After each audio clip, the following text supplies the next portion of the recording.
Oke, sahabat petani, salam properti. Sekarang kita berada di sebuah perkebunan cabai ya, di sebuah perkebunan. Nah, dalam hal ini kita akan membandingkan sahabat petani sesuai dengan pertanyaan tersebut. Bagaimana sih kita coba membandingkan bisnis properti dengan bisnis sebagai petani cabai, sahabat petani, di mana kelemahannya, di mana kekurangannya, plus minusnya seperti apa? Apakah mungkin seorang pebisnis properti jadi petani cabai atau sebaliknya petani cabai menjadi pebisnis properti? Ini yang akan kita bahas sekilas pandang, sahabat. Nah, berdasarkan pandangan kami, sekelas info bertanya kepada petani cabai, berapa sih modal yang dibutuhkan oleh petani cabai untuk kalau tanahnya 2,5 hektar. Nah, berapa pembibitannya, berapa harga pupuknya, berapa harga upah buruhnya, berapa? Ternyata sahabat properti, hasil analisa kami, hitungan besarnya saja, kalau 2,5 hektar cabai, lahan cabai itu, maka dia dibutuhkan dana untuk pembibitan saja sekitar 75 juta, sahabat. Kira-kira kurang lebih seperti itu ya.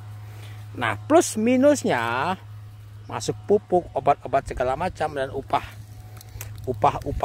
buruh segala macam itu berkisar 100 jutaan. Jadi kurang lebih kalau bertanam cabai, kita berbisnis cabai ini seperti sekitar kurang lebih sekitar kalau 2,5 hektar maka dibutuhkan modal 200 jutaan.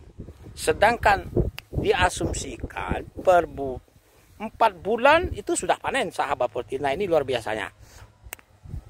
Hal yang menarik dari bisnis cabai, ternyata kalau harganya tinggi maka dia bisa balik modal, malahkah untungnya bisa 100-200%, sahabat properti. Jadi kalau modalnya 200 juta bisa dia untung 400 sampai 500 juta. Itu kalau prediksi harganya mahal, 50.000 per kilo. Tapi kalau ternyata harganya murah, disitulah persoalannya. Kalau tidak sesuai dengan ekspektasi, kalau harganya jatuh anjlok, maka biasanya kata petani itu balik modal saja tuh sudah syukur, sahabat properti. Kira-kira seperti itu ya. Jadi perbandingannya plus plus. Nah, kita balik ke bisnis properti.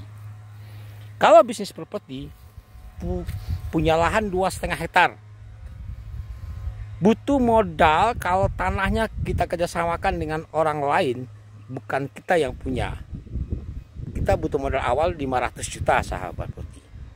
Nah, omset, kalau biasanya omset nih, kalau 2,5 hektar bisa 20 miliar lebih, sahabat properti.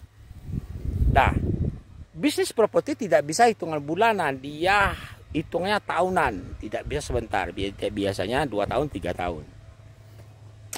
Di bisnis properti juga besar resiko, sahabat properti. Nah, tapi resiko yang paling besar kalau di properti bukan masalah harga, tapi biasanya masalah di manajemen sendiri. Rumahnya kadang-kadang tidak laku. Nah, tidak laku ini banyak macam-macam. Mungkin salah kita dalam memilih lokasi, atau desain rumah kita tidak menarik.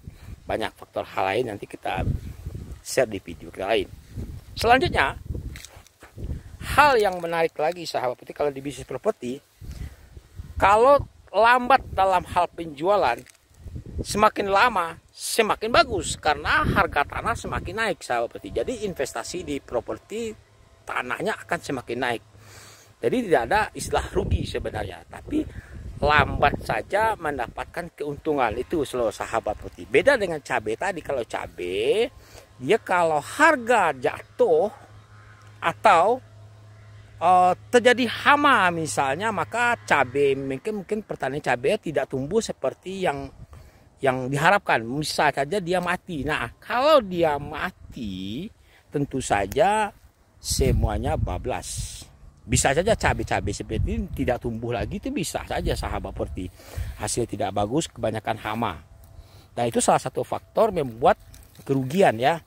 Tapi di satu sisi dia tidak perlu tahunan, sahabat properti. Jadi dia bisa hanya hitungan bulan sudah bisa panen. Menurut hasil analisa dengan para petani, dia bisa berbuah dalam setahun itu 3 kali atau 4 kali gitu, kurang begitu ya, kira-kira kurang lebih seperti itu ya. Kalau ada salah nanti Anda perbaiki saja. Nah, jadi kesimpulan kami, bisnis properti ataukah Anda jadi pebisnis petani cabai, itu sama-sama ada risiko, sama-sama ada plus minusnya sahabat petani. Tapi yang benar menurut hemat kami, berbisnis sesuai dengan hobi, bakat, minat, dan sesuai dengan kemampuan kita.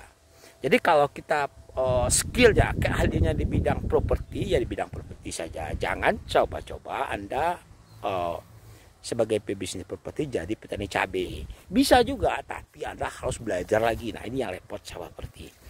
Oke, begitupun sebaliknya kalau kita petani cabai, jangan coba-coba berbisnis properti. Ini repot juga sahabat properti, karena bagaimanapun juga seorang petani cabai yang tidak tahu seluk-beluknya bisnis properti akan hancur juga, karena harus belajar dari awal.